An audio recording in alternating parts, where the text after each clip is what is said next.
이런 여러 가지 일 때문에 뭐 용산 집무실을 용산 국방부로 옮긴다. 그다음에 감사원장 뭐 감사위원 문제, 그다음에 뭐 한국은행 총재 문제 이런 것 때문에 지금 당선인과 대통령 간의 만남이 계속 불발되고 있잖아요. 네. 그래서 이게 지금 9일이 가장 오랫동안 가장 긴 기간이었다고 하는데 지금 9일을 넘어서가지고 언제 만날지 모르는데 지금 보니까 문재인 대통령도 당선인이 윤핵관 말 말고 당선인이 직접 좀 판단을 해달라 이렇게 얘기를 하고 이제 당선인 쪽에서는 뭐 586 꼭두각시 정치 관둬라 뭐 이런 식으로까지 얘기를 했다라고 하는데 이 감정의 골이 너무 깊어져서 도대체 언제 만날 수 있을지 모르겠는데 문재인 대통령 오늘도 그냥 조건 같은 거 붙이지 말고 그냥 만나자 이렇게 얘기를 했는데 이거 어떻게 만나야 되는 거예요?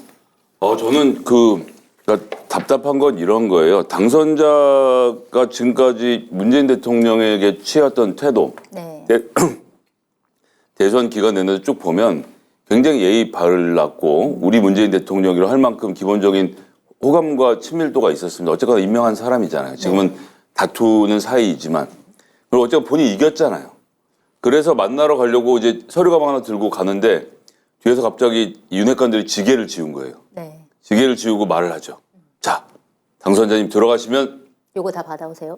요거 다 받아오세요. 밖에서 얘기했어요. 김경수 지사를 받아줄 테니 네. 이명박 대통령을 사면해줘야 된다고 말씀하셔야 됩니다.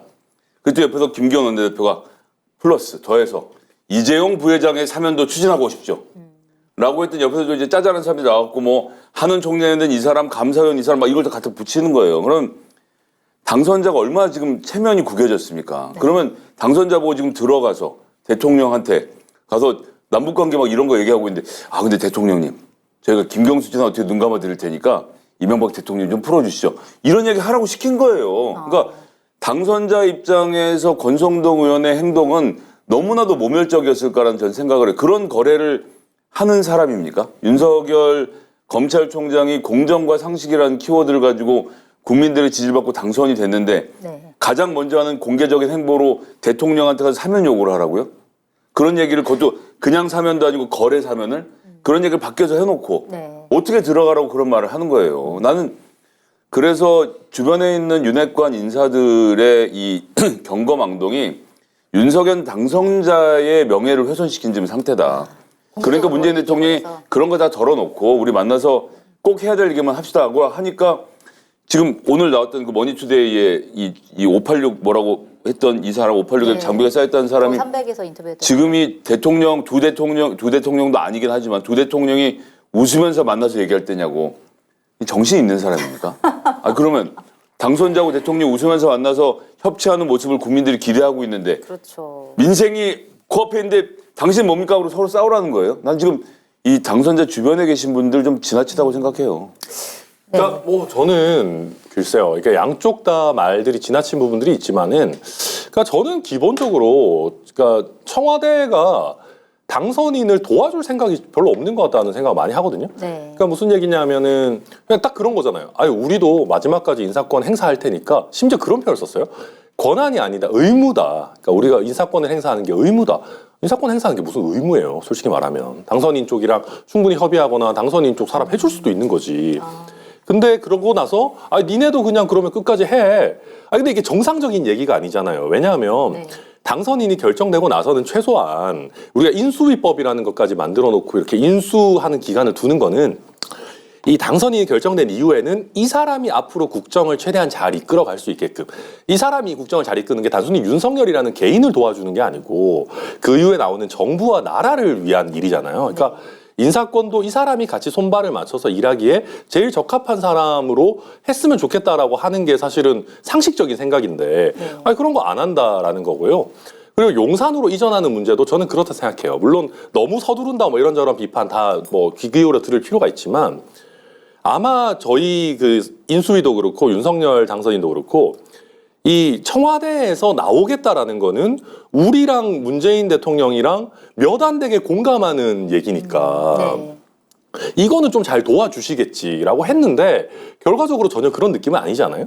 그런 상황에서 지금 이제 또 대통령께서 물론 직접 뭐 카메라 앞에 서신 건 아니지만 박수현 수석을 통해 가지고 뭐 당선인이 뭐 잘못된 조언을 듣고 있는 것 같다라는 취지의 네. 그런 얘기까지 하시는 거는 니네가 굉장히 잘못하고 있다라는 비난을 하고 있는 거니까 저는 글쎄요 이게 뭔가 서로 웃으면서 사진을 찍을 만한 어떤 그런 호의를 보여주고 있느냐 하면 저는 좀 의문입니다.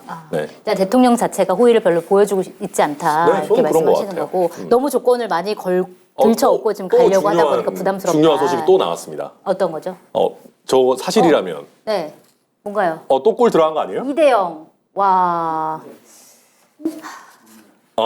네? 2대0. 축구 보고 있네.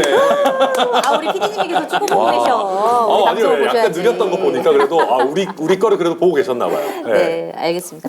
자, 그래서 용산 집무실 이전 얘기가 나와서 그걸 계속 이어가면 좋을 것 같은데, 그러니까 많은 국민들이 그러니까 여론조사를 해보면 용산 집무실 이전에 대해서 반대한다는 의견이 많더라고요. 그래서 잠깐 소개를 해드리면 CBS 의뢰로 서던 포스트 R&B가 조사를 했는데요. 대통령 집무실 용산 이전에서 반대가 53.6%, 찬성이 42.9% 이렇게 나왔습니다.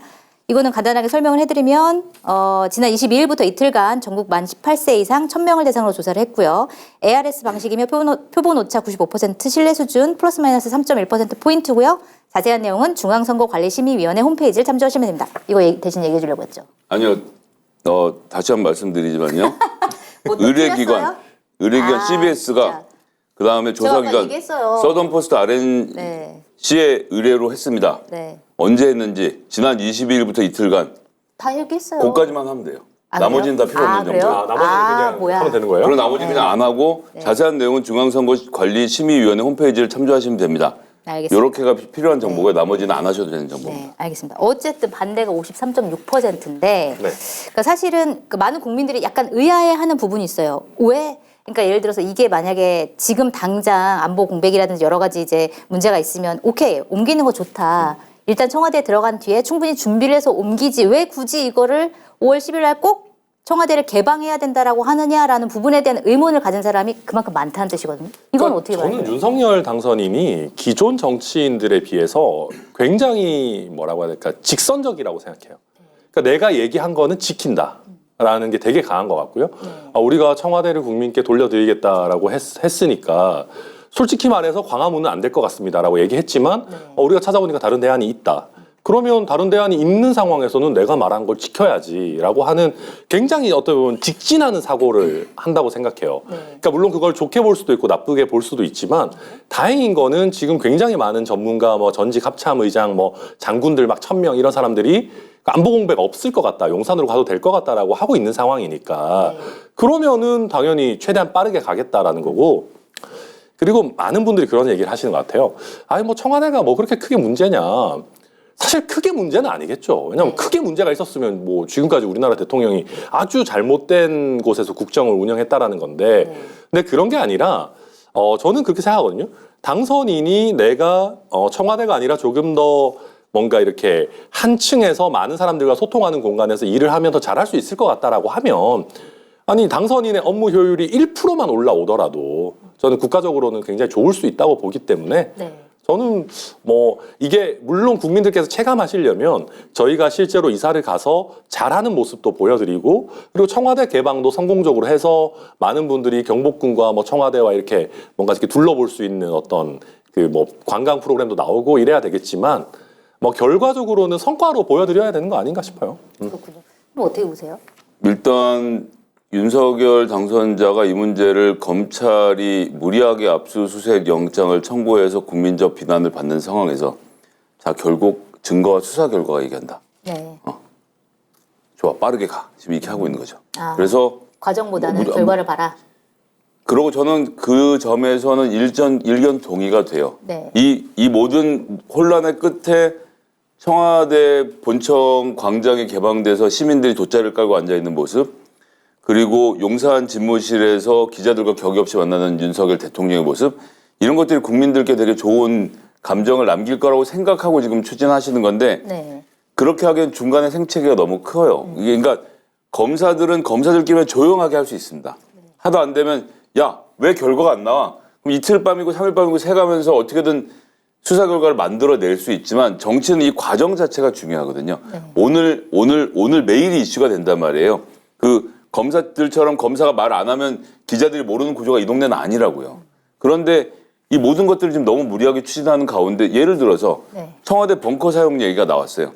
뭐 처음에 쓴다 이렇게 하더니 네. 안 쓰겠다고 하는 거예요. 그러니까 사람들이 아니 뭐 청와대 뭐 있어? 왜 저렇게 못 들어가려고 그래? 하다가 오늘 제가 이번엔 정말 깜짝 놀랐. 전 지금까지는 윤석열 당선자가 어떤 다른 이유가 있기 때문에 청와대 안 들어간다라고 생각하지 않았어요. 않았다. 진짜로 생각하지 않았는데 네.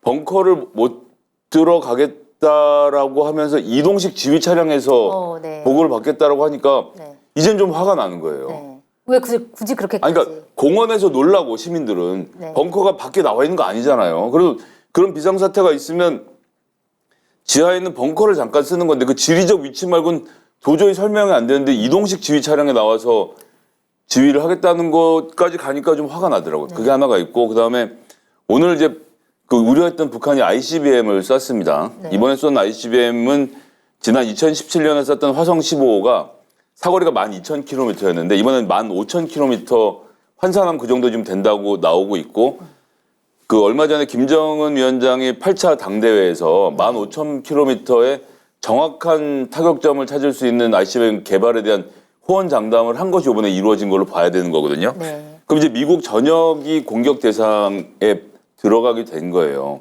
이런 상황인데 예를 들어서 지금 비상이 걸렸는데 야 그거 서류 어디 있어? 지금 금호 익스프레스에서 싣고 지금 남편으로 넘어가는 길인데요. 그거 좀 세워봐. 엘리베이터 빨리 세우고 짐 꺼내봐. 이렇게 되는 상황일 네. 수밖에 없었던 것이 눈앞에서 증명이 되고 있잖아요. 굳이 지금이냐. 그러니까 아까 이제 안보 공백에 대해서 이제 많은 장성들이 안보 공백 없다라고 이제 말을 해줬다라고 네. 말씀하셨지만 또 그만큼 많은 사람들이 안보 공백이 있다라고 얘기하는 사람도 분명히 있거든요. 있죠. 네, 있으시고 그러면은, 그리고 네. 그게 이게 아마 뭐 정확한 사실관계를 우리가 알기는 쉽지 않겠죠. 뭐 네. 국방 기밀인 부분도 분명히 있을 거고. 근데 분명히 국민들께서 좀 불안해하시는 부분은 있을 수 있다고 생각해요. 네. 네, 그래서 뭐 그 부분을 해소하기 위해서 나름대로 인수위도 열심히 뭐 노력은 하고 많은 분들의 자문을 받고 있지 않을까라는 생각이 들고요. 네. 근데 저는 그래서 여기서 조금 이게 뭐 약간 이미 이거는 지나간 얘기라서 뭔 의미가 있나 싶은 얘기긴 한데 그래서 저는 이왕 옮길 거면 문재인 대통령 임기 중에 옮겼으면 좋겠다는 생각을 했었어요. 저도 개인적으로. 네. 왜냐하면 그래야 이런 일이 터졌을 때 오늘도 문재인 대통령이 NSC 소집하셔가지고 대응하시잖아요. 그러니까 당선인일 때는 아무래도 좀 부담이 덜하니까 빨리 당선인이 시절에 차기 정부의 이사를 맞춰버렸으면 좋겠다라는 생각이 들었는데 네. 이미 그게 안 돼 있는 상황이니까 좀 아마 뭐 이동식 지휘 차량 글쎄요, 뭐 이동식 지휘 차량 외에도 뭐 여기저기 합참이나 이런 데서도 또 똑같이 비상대응 체계를 갖추고 있기는 하겠지만 그거 들었을 때 국민들이 불안한 건 사실이라고 생각하거든요. 저도. 네. 그래서 좀 더 좋은 안들을 내놨으면 좋겠어요. 저도. 네. 네. 근데 보시기에는 그러니까 윤석열 그 당선인께서 왜 굳이 5월 10일부터 반드시 자기는 청와대 절대 들어갈 수 없고 지하 벙커까지 쓸 수 없다라고 얘기하신다고 보세요? 그게 사실 인수위에 있는 사람들도 다 똑같은 얘기 하는데요. 네. 대통령이 한가하게 너무 여러 번 이사하고 있을 수 있냐라는 생각을 많이 갖고 계시대요. 네. 그러니까 임기가 개시가 되면 정신없이 최대한 일을 해야 되는데 뭐 청와대 갔다가 또 뭐 어디 이사하고 이러느니 차라리 통이동에 이미 일할 수 있는 그런 어떤 태세가 돼 있으니까 거기서 그냥 한 번에 옮기겠다. 그게 훨씬 옮기겠다? 뭐 우리가 맨날 이사하고 있을 수는 없지 않냐라는 생각이 강한 것 두 번 같아요. 이사하느니 그냥 한 번 이사하겠다. 그런 생각인 것 마음이라는 같습니다. 말씀이시죠? 네. 어디 저기 뭐 남미 순방 가실 때 제가 이삿짐 날라드리고 싶네요. 진짜. 저도 가서 뭐 머랭 먹으면서 네. 아니 뭐 잘 모르는 물건 있으면 이건 머랭 하면서 이렇게.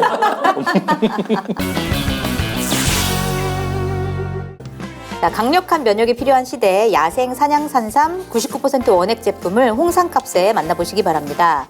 산삼진 99, 산양 산삼의 현재 온라인 가격은 한 세트에 36만 원인데요. 마켓타니에서는 특별히 1+1 행사를 하고 있습니다. 하루 6,000원, 커피 한 잔 값으로 산삼 거의 한 뿌리를 마시는 효과를 누려보시기 바랍니다. 구매하신 모든 분들께 산삼 매실 원액을 함께 드리겠습니다. 1000ml 한 통에 193칼로리. 부담 없이 즐길 수 있는 머랭 쿠키를 소개합니다.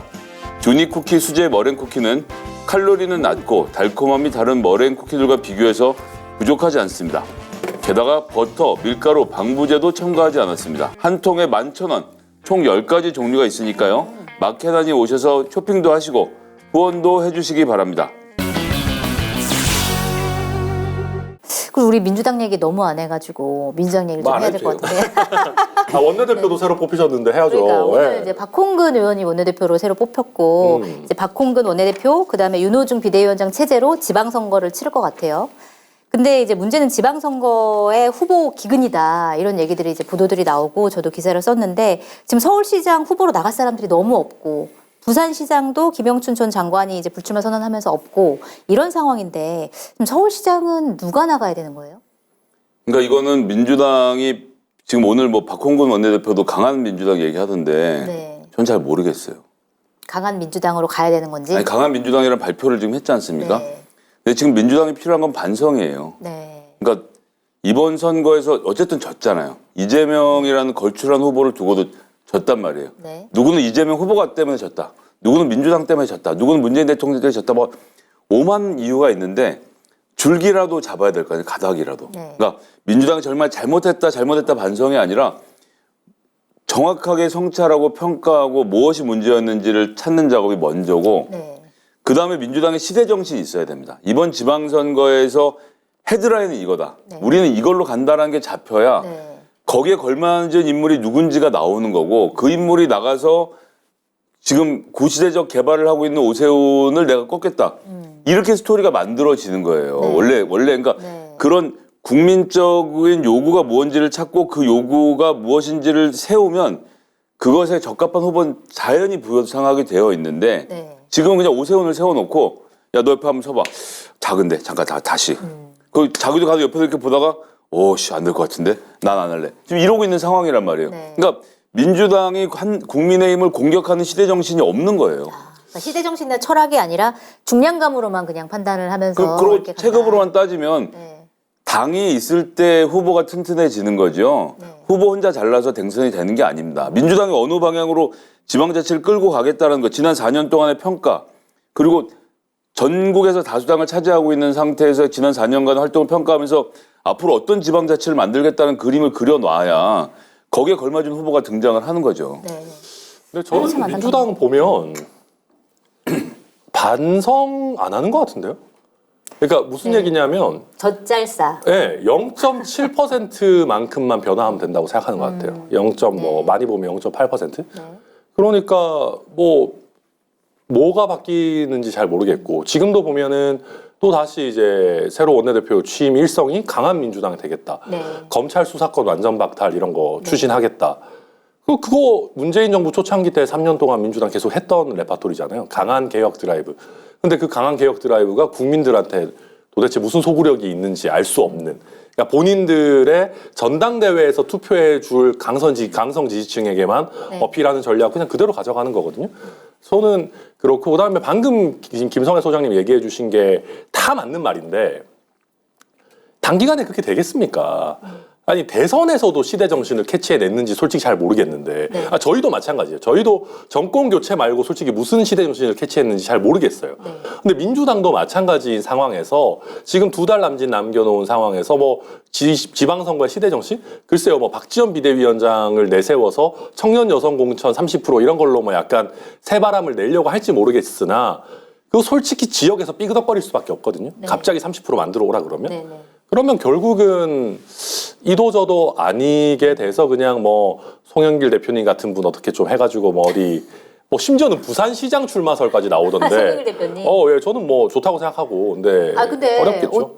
송영길 저기 서울시장 차출로는 어떻게 되는 거예요? 송영길은 부산의 진심인 사람이에요. 그러니까 송영길한테 부산을 가라는 얘기를 하는 건 아니고 송영길 대표가 호남 출신으로 인천에서 오랜 기간 동안 정치를 해왔지만 전국구 정치인으로 성장하는 과정에서 부산에 굉장한 공을 들였고요. 처음에 부산 내려가서 가덕도 얘기할 때 저 사람 뭔가라고 부산 사람들 팔짱 끼고 지켜보다가 몇 년을 하고 나서 진심이라고 생각을 했고 네. 이번 당대표 선거에서도 부산 지역 당원들의 상당한 지지를 받고 당선이 되는 과정이 있었어요. 그래서 호남 출신으로 인천에서 성공한 정치인으로서의 역할과 효용은 됐지만 뭐 그 다음에 계속 정치적 커리어를 쌓아갔는데 그것이 부산이라고 뭐 좀 송영길 대표 무슨 판단인지 모르겠지만 네. 예를 들면 그런 그림이라면 저는 멋있는 것 같아요. 저도 안 되는 부산에서 네. 덤벼보는 것은 네. 그래서 서울시장 뭐 이런 얘기는 뭐 주변에서 나오고 있는 중인 거죠. 그런데 계속 똑같은 얘기입니다. 그러면 그럼 서울시장 누가 나와야 돼? 송영길 대표는 부산. 그러면 서울은 누가 나와요? 갑자기 부산 다 보내버리시는 거예요, 완전히? 예. 인물이- 근데 저는 되게 좋은 행보라고 생각해요. 왜냐하면 송영길 대표님이 서울 나오셨다가 네. 지면 그건 아무것도 아닌 거니까. 근데 부산 나왔다 저도 부산은 의미 의미 있고. 있는 도전이잖아요, 되게. 전남도지사의 천하람 도전하고 부산시장의 저 송영길 도전하고 아주 뭐 이준석 멋있는. 대표, 뭐 광주시장 이런 거 좀 어떻게 보내고. 네, 그래서 일각에서는 서울시장 이제 후보가 없으니까 이 사람 저 사람 차출론 나오다가 김동연 새로운물견 대표가 지금 경기지사랑 서울시장 이제 서로 이제 이거를 가늠을 하고 있는데 김동연 대표가 서울시장으로 나와야 된다. 이렇게 얘기하는 분들이 김동연 계시네요. 대표는 경기도에서 경선할 것 같은데요. 아 그래요? 네. 마음을 정하신 건가요? 아니 뭐 그건 제가 그 사람이 정했는지는 뭐 친하지 않은 사람은 모르겠는데 서울과 경기 중에서 고르고 있다 뭐 이렇게 말씀하시던데. 아니 그냥 경기도에 경선으로 나간다. 이건 그냥 제 무조건 예측입니다. 무조건 경기도 나가겠죠. 아예 서울에 아예 사람 없는 건 아니에요. 예를 누가 들어서 있어요? 김진애 같은 사람이 있죠 아직. 아 김진애. 예. 네. 전 의원인데 뭐 요즘 뭐 하시는지 제가 구체적인 정황은 모르겠는데 그분이 오세훈 시장하고 토론에서 붙으면 네. 다른 후보들에 비해서 도시 계획과 얼반 플래닝 이런 쪽에서는 그렇죠. 그런 쪽에서는 오세훈 시장이 그러니까 이분이 또 하시니까. 우연히 강남에 살고 있잖아요. 지금 강남에 살고 있거든요. 네. 뭐 집도 있고 그래서 갑자기 TMI가 이렇게. 뭐 너무 네, 많은 아, 정보를 부럽네요. 알려드렸습니다. 하여튼 그렇기 때문에 오히려 김진애 의원 같은 캐릭터들이 오세훈 시장하고 토론이 붙는 그림. 전 이런 건 되게 뭐 해볼 만한 그림이다. 방금 기자님이 김진애 하니까 김진애 이러시던데요. 왜요? 제가 왜 약간 그랬나요? 네, 리액션이. 아, 왜냐면 처음 들어가지고 뽑아본 이름 중에서. 심지어 저도 네. 들은 그냥 소문인데 네. 손석희 사장 차출론까지 나온다던데. 아. 민주당 기가 일각에서. 민주당 편이에요. 근데 몰라요 저도. 저도 그래서 그냥 그건 민주당 타블렛 분이 약간 저한테 말안 말해주신 되는 그건 타블렛 PC가 저기 네. 가짜였다고 생각하시는 분들이 만든 얘기 아닙니다. 예. 손석희는 좀 아껴줍시다. 뭐 하시는지 모르겠지만. 그러니까요. 근데 아무튼 저는 그래서 돌아가서 네. 김동연 그 부총리 같은 경우에는 서울 절대 피하려고 할 거고 네. 게다가 본인이 또 연고가 경기도에 있다라는 게 있기 때문에 네.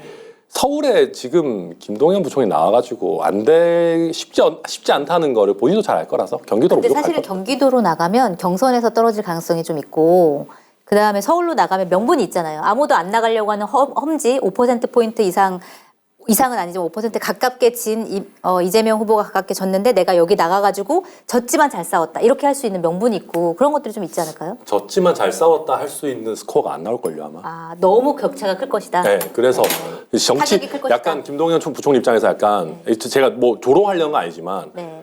정치 시작했다, 정치 끝났다 약간 이렇게 될 수도 있어요. 아, 바로 그냥 끝나버릴 수 있다. 예, 왜냐하면은 민주당에서 지금도 바로 그 얘기 나오잖아요. 안민석 뭐 의원이었나? 뿌리도 여기가 아니고 네. 뭐 그런 분이 와서 꽃길만 걸어가려고 한다라는 얘기를 하는데 이런 워딩들을 보면 공무원으로서 너무 유약하다. 네, 유약하다 이런 얘기 나오는데 두 번, 세 번 기회를 안 줄 가능성이 높단 말이에요. 네. 그러니까 김동연 부총리 입장에서도 첫 번째 찬스에 뭘 잡아야 된다는 생각이 되게 강할 거예요. 아니 경기도 경선 돌파 못하면요. 김동연은 대권 주자로 성장할 가능성이 없어요. 아, 그건 그것도 못하면 걸어보고 안 안 되면 어쩔 수 없는 거죠.